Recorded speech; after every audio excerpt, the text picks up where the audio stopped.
ئێمە وەکو مۆزەفی گرێبەستی دەستگای بەڕێوەبەراتی سۆران کە پیشەمان شوفێرە بەڵام زۆر پیشەی دیژیتەی خزمەتگوزارە و نووسەرە و چەندی ستافی دیە بەڕێوەبەراتی دەستگای هەولێر هەستا بە تەخلیسکردنی موچەی هەندێک لە پلەی وەزیفی ناو دەستگاکە کە بەشی شوفێرە و خزمەتگوزارە و نووسەر و کە بەنات پەروەریە لەبەرەوەی کە ئێستا شوفێر پلەی ئیشی شوفێری کێلگەمینەکان هەستیانە کردیانە بە شوفێری ئیدارە یان پلەی وەزیفی خزمەتگوزار 500,000 دینار بێ ئێستا هەستا نەکردیانە بە 250,000 دینار. ئایا من لەو بەرپرسانە ئەپرسم کە دەستیان تەولزنەی بووە کەس هەیە بە 250,000 دینار مار و عایلێ بەڕێبچی کەس هەیە عیادەچی بکە لە 100,000 کەمتر نەبی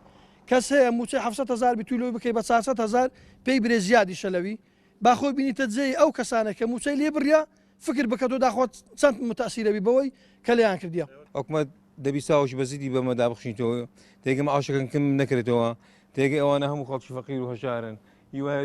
معاشی بیتەوە 300,000 250,000 کرێت چییە هیوایە 5-6 خێزان بەچ بەڕێ بچی بۆم ئاشی بەڕێ بچی پارەیەک عیادەی ناکە تێگەی ئەوان بەکەی فقۆ تەلاعوب بەماکەن هیچ ئەوزە بەخۆی قانونەکەی لە گرێبەستی ئەگەر تو گرێبەست دەگە من کرد 1 ساڵ لۆت نییە تا ئەو ساڵە تەواوی معاشی من کەمکەیەوە لەبەرەوەی من گرێبەستم لە حکومەتی تێگەی ئەمەش زعیە ئەوەش یەکێک لە ئەوە دەستی من کاکە دێگە ئەوە ژیانی من ئەمن ئەو دەستی بە مەلایین دۆلار ناگۆڕمەوە یعنی ئیشەکەکەین دەگە دوژمنێک کە شاراوی ئەوەمە ئەبینی ئەمە و نبینی 24 ساعت لە خۆتوڕە شەیدماندا و حیسابی بۆ نەکرایە تێگەی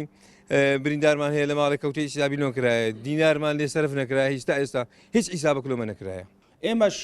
وەکو بەڕێوەتی گشتی کاروباری مین بە هەموو شێوەیەک پشتگیری مافی ئەو کارمەندانە دەکەین